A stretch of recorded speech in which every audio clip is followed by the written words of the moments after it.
नमस्कार. या क्षणाची सर्वात मोठी बातमी. लाडक्या बहिणींसाठी मोठी खुशखबर समोर आली आहे. लाडक्या बहिणींसाठी आधीच भरीव कामगिरी करण्याचा प्रयत्न महायुती सरकार करत आहे. अशा स्थितीत उपमुख्यमंत्री अजित पवार यांनी एक गोड बातमी दिली आहे. लाडक्या बहिणींना योजनेअंतर्गत 40,000 पर्यंत कर्ज दिलं जाणार असल्याचं त्यांनी म्हटलं आहे. याबाबतच सरकार प्रयत्नशील आहे असेही त्यांनी म्हटले आहे.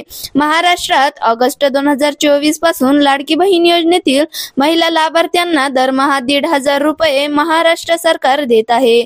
यंदा 10वा हप्ता वितरित झाला आहे. आता सरकार या योजनेसाठी आणखी चांगल्या गोष्टी करण्यासाठी प्रयत्नशील आहे. उपमुख्यमंत्री अजित पवार यांनी म्हटले की लाडक्या बहिणींना राज्य सरकार दरमहा 1,500 रुपये देते. या योजनेवर जवळपास 45,000 कोटी रुपये खर्च होतात. या योजनेतील लाभार्थ्यांना देण्यात येणाऱ्या हप्त्यात थोडासा विलंब झाला तर विरोधक ही योजना बंद होणार असल्याच्या अफवा पसरवतात. त्यावर विश्वास ठेवू नका. ही योजना बंद होणार नाही असेही ते म्हणाले. अजित पवार यांनी लाडक्या बहिणींसाठी आम्ही नवीन प्रस्ताव आणला आहे. मी जिल्ह्यातील बँकेसोबत संवाद साधला आहे. काही सरकारी बँका चांगल्या असून लाभार्थ्यांना हजारांपर्यंत कर्ज देऊन कर्जाचा हप्ता योजनेतून वळते केले जातील असंही ते म्हणाले.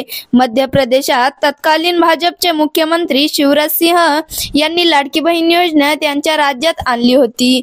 तिथे या योजनेचे यश पाहत ही योजना महायुतीने महाराष्ट्रात आणली गेली. गेल्या निवडणुकीतही या योजनेमुळे महायुती सरकारला जनमताचा मोठा लाभ झाला आहे आणि या निवडणुकीत लाडक्या बहिणींना महायुतीने मोठे आश्वासनही दिले होते. आता आश्वासन पूर्तीकडे सरकारची वाटचाल सुरू झाली आहे.